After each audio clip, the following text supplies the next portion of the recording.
Long before cities rose and kings ruled, the African Sand People lived, their lives as ancient as the earth itself. They wandered the vast plains of southern Africa, in tune with the rhythms of the natural world. The San were the oldest known human race, and their knowledge of the land and its creatures was unmatched. Among these people were two young friends, Nala and Kato. Nala's eyes sparkled with curiosity, while Kato's heart brimmed with a deep love for learning.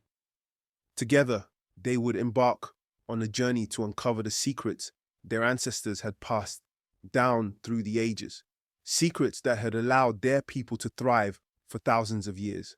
Kato, look at the sky. It's like the earth is singing a lullaby to the sun as it falls asleep.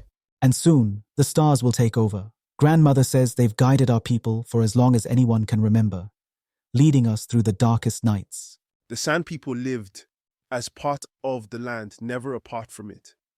They believed that the earth spoke through every living thing, the wind, the rivers, the trees, even the stars twinkling high above.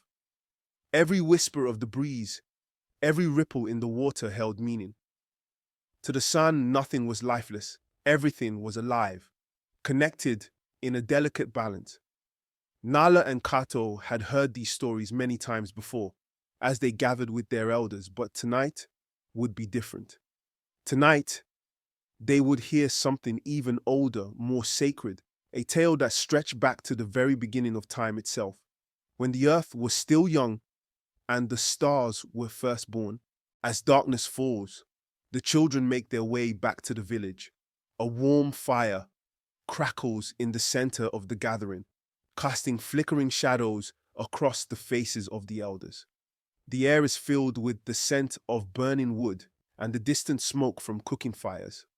Nala and Kato take their places among the other children, eager for the story that is about to unfold. Grandmother Imani, the village elder, sits with a serene presence. Her weathered hands, which had shaped countless tools and held generations of stories, rest on her lap. Her eyes, though old, sparkle with the wisdom of countless ages.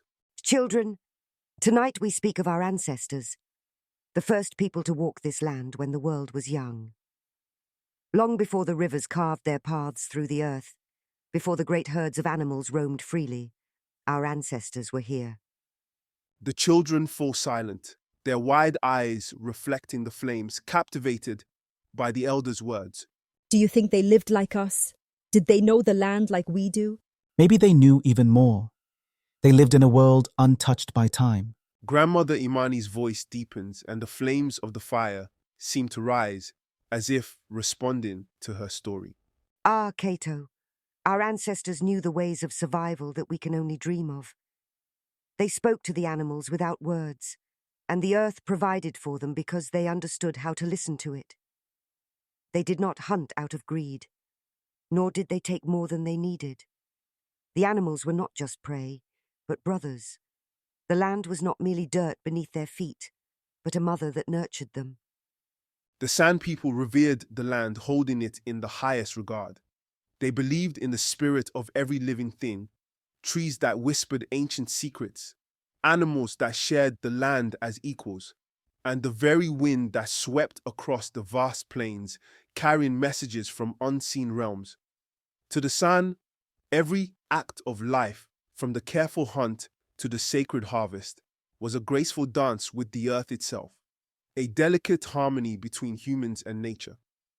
Their survival depended not on conquering or bending the land to their will, but on understanding it, respecting it, and becoming one with its rhythms and seasons. The night air grew cooler as the vast blanket of stars stretched across the sky, each point of light twinkling like an ancient storyteller sharing a secret. The village fire flickered, casting soft, golden light over the gathered children, illuminating their curious faces. Above them, the stars shimmered, silent witnesses to countless generations of sand journeys, guiding their ancestors across deserts and plains. The fire crackled softly, as if in rhythm with Grandmother Imani's words. Her voice now low and mystical. drawing the children deeper into the sacred stories of the past. Asterisk. Grandmother Imani's voice lowered, as though she was unlocking a memory passed down from soul to soul, from one generation to the next. There was a time when the land changed, when the rains became scarce, and the animals moved further away. But our ancestors did not fear. They watched the sky, they listened to the wind, and they followed the stars. For they knew that the stars would always lead them to water, to shelter, and to life. As grandmother spoke, Kato's heart raced with excitement. He could almost see it. The first sand people walking through the endless plains, their feet light on the earth, their eyes fixed on the same stars that now twinkled above him. He imagined them, their backs straight with purpose, their spirits in tune with the sky, trusting that the land itself would speak to them through the whispers of the wind and the alignment of the stars. Kato leaned forward, his eyes wide, captivated by the vision that danced in his mind. The fire's warmth against his skin contrasted with the cool night breeze, making the moment feel both real and dreamlike. Do you think we could do that, Nala? Follow the stars like they did? Walk where they walked? Now, usually so full of words and questions, fell silent for a moment, her gaze drifting up toward the shimmering sky. The stars seemed to twinkle just for her, as if acknowledging her wonder. She thought of the deep wisdom her people carried, passed through stories, songs, and quiet moments, around fires like this. Their ancestors had not only survived but thrived, guided by something greater than themselves, a harmony with the world that she and Kato were just beginning to understand. Maybe one day. But first, we have to learn how to listen like they did. Grandmother says the earth speaks if we are quiet enough to hear. The fire crackled in agreement, its warm glow flickering against the shadows. The night seemed alive. Every rustle of leaves, every distant call of an animal, and every whisper of the wind felt more significant. The stars above, vast and ancient, had watched over generations of sun as they made their way through the mysteries of the land. The children huddled closer to the fire as a cold breeze swept through the village, carrying with it the scent of distant rains and the promise of wisdom yet to be uncovered. Yes, Nala, the earth does speak. And those who listen can hear its voice in the song of the birds, the rustling of the leaves, and the soft patter of rain. That is how our ancestors survived. They listened to the earth and walked in harmony with it. That is their greatest gift to us. Her words hung in the air like an ancient melody, delicate and powerful.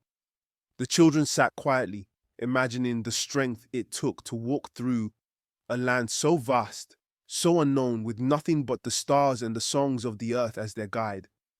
The thought both humbled and inspired them, as they realized that the same land, the same stars, and the same wisdom were still there, waiting for them to learn how to listen. Later that night, after the fire has dimmed and the village has settled into a peaceful quiet, Nala and Kato lie on their backs, gazing up at the stars. The vast sky stretches endlessly above them, filled with a million points of light. It feels like the stars are watching us, Kato. Do you think they're the same stars our ancestors followed? Yes, I think so. And maybe one day we'll follow them too, and discover things no one else has seen. The stars had guided the Sand People for thousands of years, their twinkling light leading them across vast deserts and endless plains, illuminating the way when all else seemed uncertain or lost. To Nal and Kato, the stars were more than just distant points of light scattered across the sky. They were ancient companions, silent watchers over the journeys of their people. They were the same stars that had shone down on their ancestors, mapping their path through the deep mysteries of the earth, and whispering promises of guidance, safety, and home in the night stillness. And so, the ancient ways of the sand lived on, carried in the hearts of the children. The stories of their ancestors were not just tales of the past, but lessons for the future. A reminder that the earth was their home and its spirits their guides. As the flames of the village fire died down, the spirit of the San remained, as strong and enduring as the stars above. The San people were known not just for their harmony with the land, but also for their incredible ability to track animals with unmatched precision. For centuries, they had walked side by side with the creatures of the earth, studying their movements, understanding their behavior, and reading the landscape as if it were a language only they could speak. The San did not hunt for sport, they hunted for survival, guided by a deep respect for the animals they pursued and the natural balance of life. Today, Nala and Kato were about to witness these ancient skills in action, a rite of passage for any young San, and a day they had been eagerly awaiting with excitement and wonder. The early morning light bathed the vast grasslands in a golden hue, casting long shadows that danced as the wind stirred the tall blades. The air was cool, still clinging to the remnants of night, but the promise of heat lingered on the horizon. Every inch of the land seemed alive, breathing with the rhythms of nature. Nala and Kato, walking softly behind Kato's father, Tao, felt the quiet energy of the plains beneath their feet. The earth seemed to respond to Tao's presence, as though recognizing a kindred spirit, someone who understood its secrets. His movements were fluid, deliberate, as if he had walked this path 100 times before. The children, though eager, sensed the sacredness of the moment and moved with care. Kato, do you think we'll see a kudu or maybe even a springbok today? I hope so.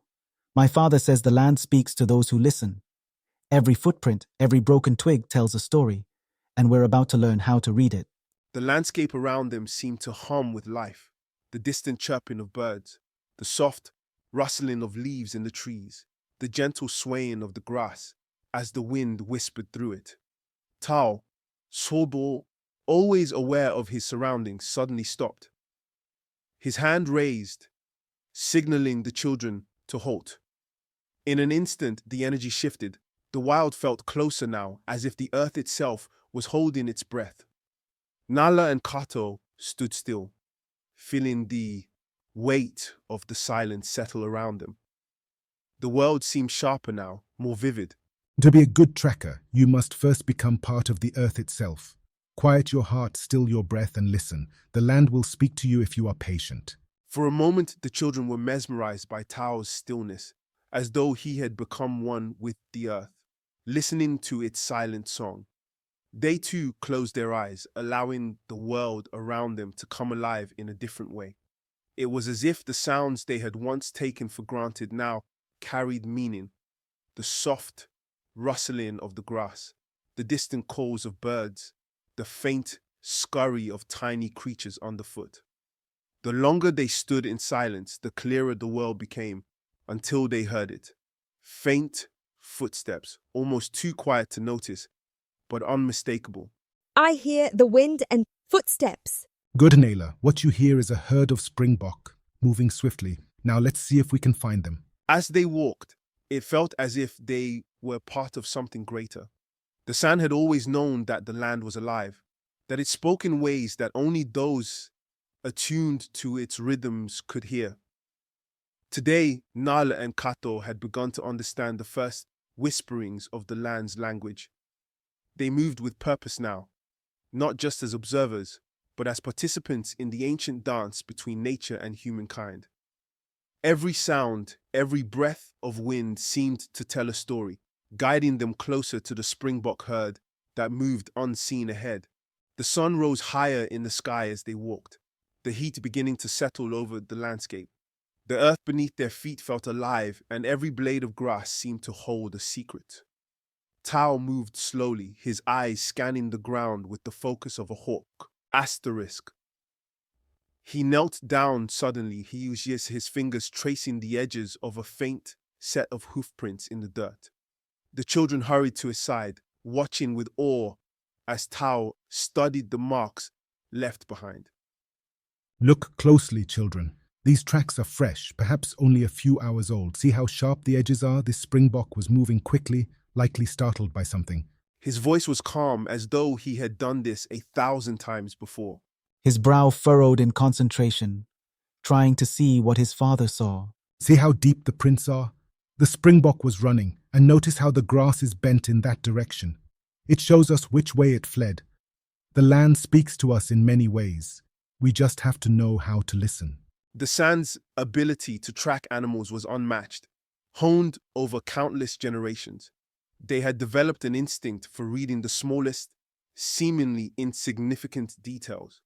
The way a blade of grass was bent, the angle of a broken twig, or the barely perceptible shifts in the behavior of birds and insects. Every whisper of the landscape held meaning to the sand. These clues, though invisible to many, painted a vivid picture in their minds, revealing the animal's path. It was not just about following a trail.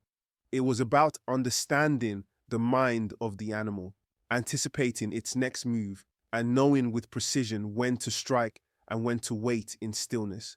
Hours passed as they followed the trail, the sun climbing higher in the sky, casting a warm glow over the plains. Despite the heat, Tao moved steadily, his gaze never wavering from the path ahead. Nala and Kato, though tired, were determined to keep up. They had learned that patience was the key to a successful hunt. Asterisk, as they moved through a small grove of acacia trees, Tao suddenly stopped. His eyes narrowing, he held up a hand, signaling for the children to stay still. Daosui, There just ahead. Do you see the movement in the grass? I see it. It's so close. This is it, Nala. We're about to see the sandway. the hunt for the Sand People was far more than a mere pursuit of food. It was a sacred ritual, a delicate dance between predator and prey, where both played their part in the circle of life. They never took more than they needed, understanding that to do so would disrupt the fragile balance of the land.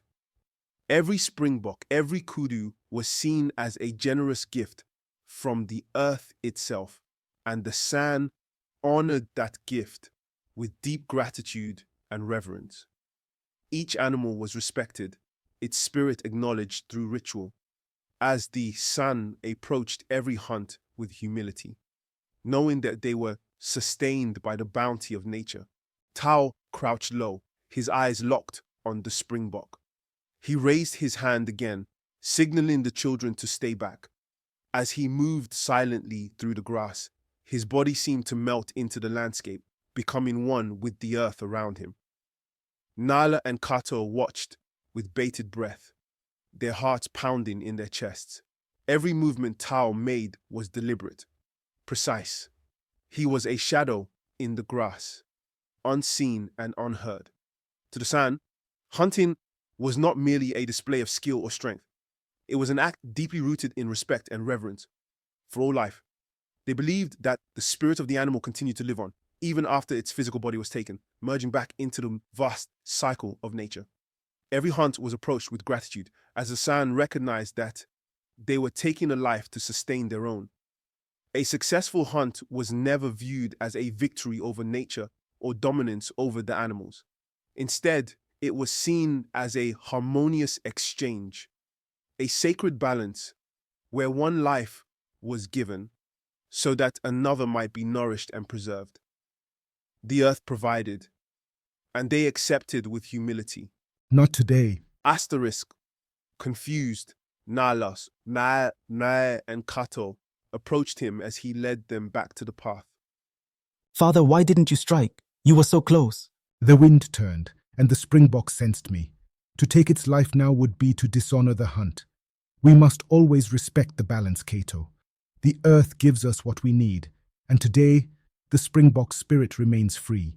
Another day, we will have our chance. And so, Nala and Kato learned the most important lesson of the hunt. Not just how to track, but how to respect the delicate balance of life that governed all living things. The Sand People knew they were not masters of the land, but part of its sacred cycle, woven into its fabric like threads in a tapestry. They understood that the earth would continue to provide for them as long as they lived in harmony with its natural rhythms and cycles. The hunt was never a conquest or a demonstration of power. It was a partnership, a sacred exchange, a ritual dance between life and death, survival and respect. Every animal taken was a gift, every step in the hunt a reminder of their place in the grand circle of life, where both predator and prey were part of a shared destiny. As the sun dipped below the horizon, the sand village came alive in a different way. The night wasn't just for rest, it was for celebration, healing, and connection with the unseen forces of the world. The Sand's trance dance was an ancient and sacred ritual. It wasn't merely a performance, it was a bridge between the physical world and the spiritual realm. Through this dance, the Sand people could connect with the spirits of the land, the animals, and the ancestors. Tonight, Nala and Kato would witness the power of this tradition, feeling the beat of the earth beneath their feet as the dancers called upon forces that existed beyond the visible. The village hummed with anticipation as night fell, the warm glow of the central fire flickering against the backdrop of an indigo sky. Above them, stars dotted the heavens like distant ancestors, twinkling with the wisdom of the ages. The night air was thick with energy, as if the very earth beneath them was preparing for something sacred.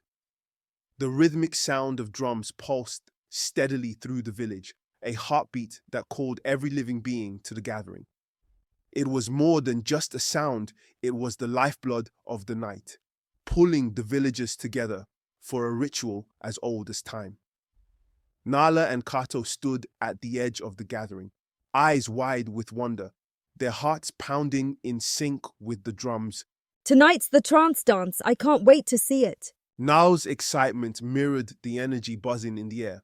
The trance dance wasn't just a performance, it was a portal, a way to connect with the spirits that guided the Sand people. It was said that through the rhythm of the dancers became one with the land, the animals, and the ancestors. This night wasn't just any night. It was special, and Nal could feel the weight of its importance. The ground beneath her seemed to hum, as if alive with the anticipation of what was to come. Kato stood beside her, his eyes sparkling with curiosity. The stories of the trance dance had always fascinated him, but tonight, he would witness it with his own eyes. The excitement and nervousness in his chest grew with every beat of the drum. They say the dance helps our people talk to the spirits of the animals and even the stars. Do you think we'll feel them tonight? The stories they had heard, of dancers connecting with spirits, of ancestors whispering through the stars, were not just tales meant to entertain. For the Sand people, these stories were real, part of the lifeblood of their existence. The dance was a bridge between the physical and spiritual worlds, a way to seek wisdom, healing, and protection. Kato's mind raced with the possibility of feeling that connection, of truly understanding what it meant to be part of something so much greater than himself. As they spoke, the soft jingle of bells drew their attention. Elder Nuru, the village healer, approached them with slow, purposeful steps, her staff decorated with tiny bells that jingled softly with every movement. Her weathered face, etched with the wisdom of many years, was serene, her eyes twinkling with knowledge and kindness. Yes, children.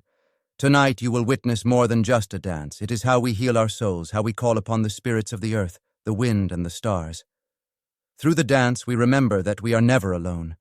The ancestors are with us, guiding us, always. Elder Nuru's presence seemed to calm the air around them.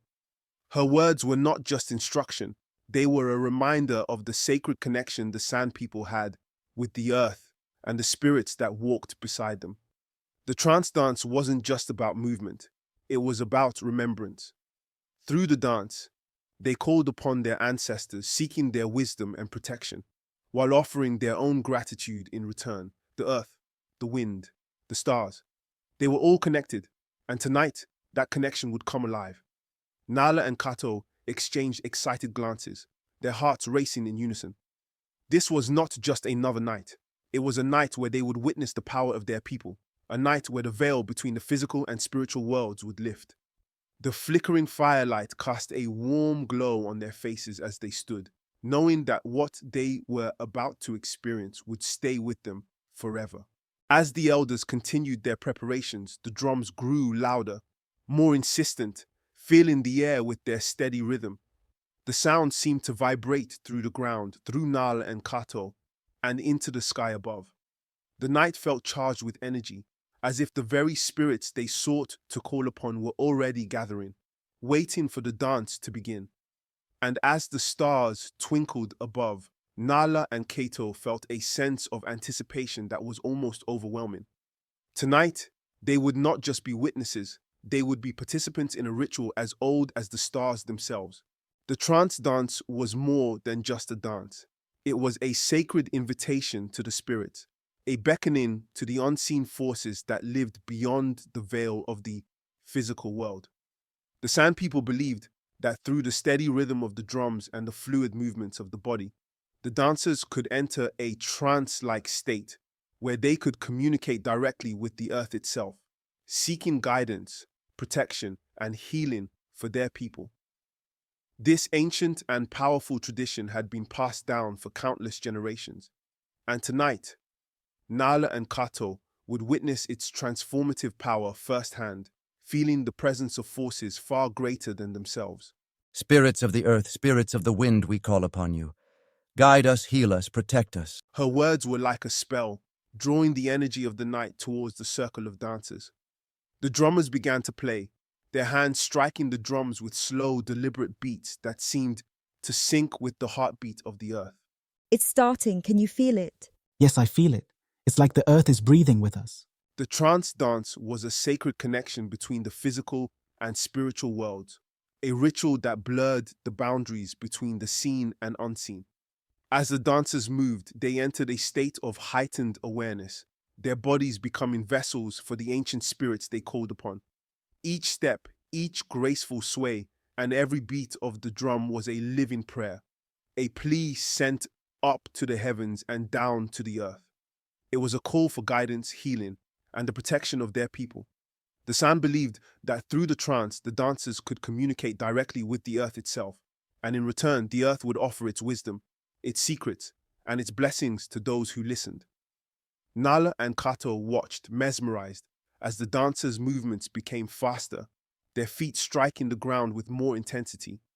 The drums matched their pace, the rhythm growing more urgent, more powerful. It's like they're one with the earth. Look how they move. I've never seen anything like it. They're calling the spirits. I can feel it in the air. It's like the stars are listening too. The trance was reaching its peak. The dancers were now fully immersed, their bodies moving with an otherworldly energy. Their feet stomped, their arms swayed, and their heads tilted toward the sky as if they were receiving messages from the stars above. The fire burned hotter, its flames leaping higher into the air, casting a golden glow across the entire gathering. Spirits of the land, spirits of the sky, we thank you. Guide us, heal us, bless us. The trance dance was not just for the dancers, it was for the entire village. The energy they created together was meant to heal the land, protect the people, and bring balance to the world around them. It was a moment when the Sand People remembered that they were not separate from the earth or the sky, but part of a larger, interconnected whole. I think I understand now. The dance, it's not just movement. It's a way of speaking to the earth. Yes, and the earth is answering us. As the dance continued, the connection between the Sand People and the spirits of the earth grew stronger. This ancient ritual, passed down through generations, was a reminder that they were never alone.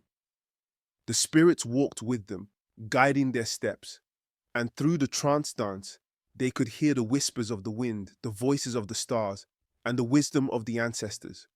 It was a sacred dance, one that would continue for as long as the earth remained beneath their feet. As the seasons turned, so did the world around the Sand People. The once familiar landscape began to change. The rains that once nourished the land came less often, and the animals they hunted grew scarcer. But despite these challenges, the Sand People remained deeply connected to their ancient ways. Their bond with the earth and the wisdom passed down through generations anchored them through uncertainty. They knew that as long as they carried the knowledge of their ancestors, they could survive anything. Nala and Kato, the youngest of their people, would soon learn that change was inevitable, but their strength lay in the traditions and spirit that lived on within them. The morning air was cool and crisp as Nala and Kato sat in a small clearing beneath a large baobab tree. The branches, twisted and ancient, stretched out like the arms of their ancestors watching over them. Elder Nuru, seated on a woven mat, watched the children with wise eyes, her weathered hands resting in her lap. The sky above was clear, and the early sun bathed the earth in a soft, golden glow. The world is always changing, children. Just as the seasons shift, so too does the land and the way we live. But while the world around us may change, our roots run deep. But how do we protect what we know when everything around us is changing? How can we hold on to the old ways when the land is different? Her voice carried the anxiety of uncertainty, her heart yearning to understand. Elder Nuru smiled gently, her eyes softening as she looked at the two young ones before her. She had lived through many changes herself and knew that this was a question that each generation would ask. By remembering who we are the children of the earth. The land speaks to us and the spirits guide us as they have always done. If we listen closely, we will never lose our way. The knowledge of our ancestors is a gift that cannot be taken by time or change.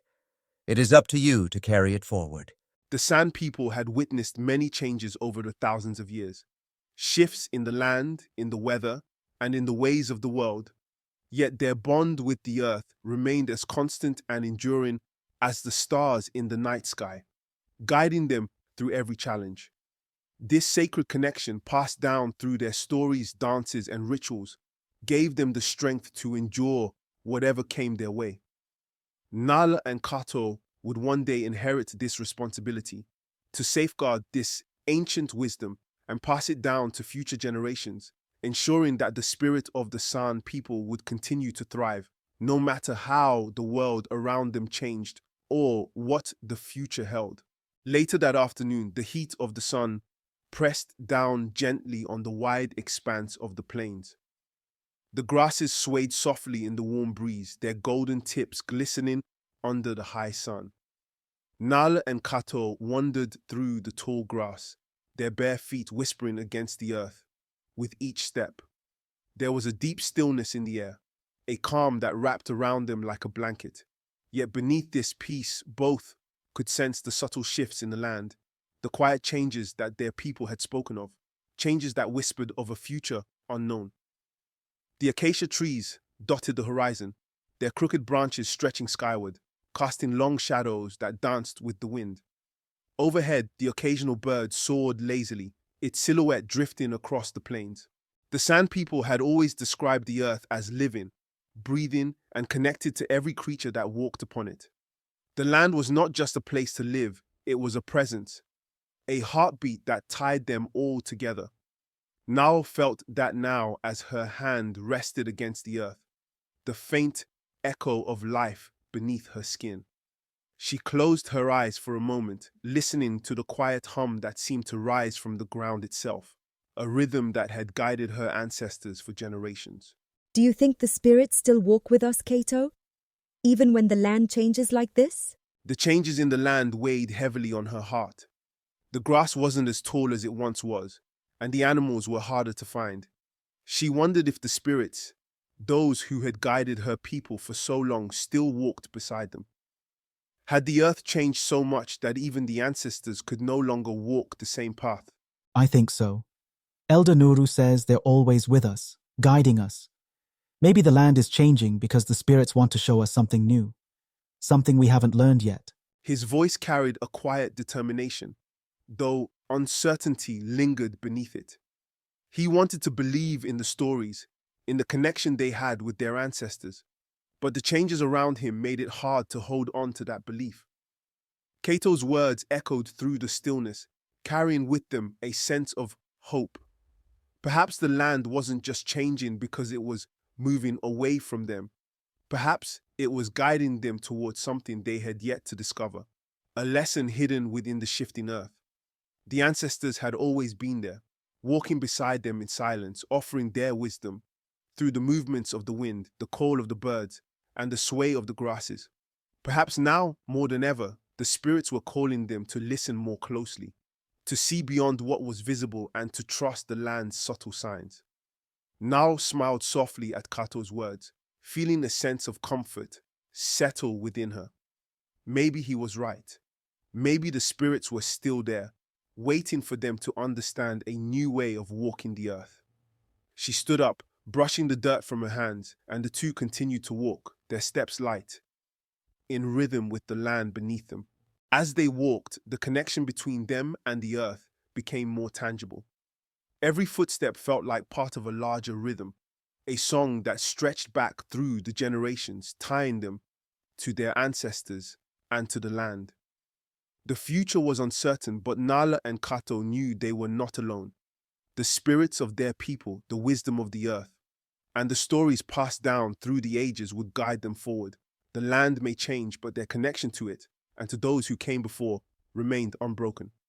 Nala looked over at Kato, her heart lighter now, as they moved in sync with the rhythm of the earth. The future lay before them, vast and unknown, but together they would face it, guided by the spirits, by the land, and by the legacy of the San people. As the evening began to settle in, Nala and Kato stood at the edge of the village, watching the sun dip low on the horizon. The sky was painted in soft hues of orange and pink, and the vast plains seemed to glow under the fading light. The air was warm, but there was a gentle breeze that carried with it the familiar scent of the earth, rich soil, dry grass, and the distant hint of smoke from the village fire. They stood in silence for a moment, side by side, feeling the warmth of the sun on their faces and the steady pulse of the earth beneath their feet. In that moment, they felt connected, not just to each other, but to everything that had come before and everything that would come after. We will keep our traditions alive, Nala. Just like Elder Nuru said, no matter what changes, we'll carry our people's wisdom forward. Yes, we will. For our people and for the land. We owe it to them, to all those who came before us and all those who will come after. As the sun set and the horizon glowed with the promise of a new day, Nala and Kato stood at the threshold of a future shaped by both change and tradition. They understood, with growing clarity, that they were part of something far greater than themselves, a legacy that spanned countless generations, flowing like an unbroken river through time. The wisdom of their ancestors would be their guiding light, just as the stars had led their people through the vast plains and deserts for thousands of years. Though the land around them might shift and evolve, the spirit of the San people would endure, living on in the hearts of those who remembered the old ways and who listened carefully to the earth's quiet, ancient whisper. In that whisper, they would find the strength and knowledge to face whatever the future held. The stars began to twinkle in the darkening sky, just as they had for millennia, watching over the San people as they continued their journey through life. Nala and Kato sat by the fire, their minds filled with the lessons of the day. The crackling flames sent up sparks that danced into the night, joining the stars above. They shared a quiet moment, knowing that the future might bring new challenges, but also feeling the unshakable strength that came from their traditions. The stories, the dances, and the wisdom of their ancestors would always be there, a guiding force as they moved forward into the unknown. We will carry the stories with us, always. And the land will remember. And so, the story of the San people continued, passed lovingly from one generation to the next, like the steady flow of water shaping the landscape. Though the world around them shifted, rivers changing course, the land growing drier, and the animals becoming harder to find, the spirit of the San remained deeply rooted in the earth, as steadfast as the mountains and as eternal as the sky. Their connection to the land was woven into the very fabric of the soil, the wind and the stars above. No matter how much time passed or how the land evolved, their footsteps would continue to echo through the sands of time, carried on the wind, whispering their legacy to those who came after, ensuring their story, their wisdom, and their way of life would never be forgotten.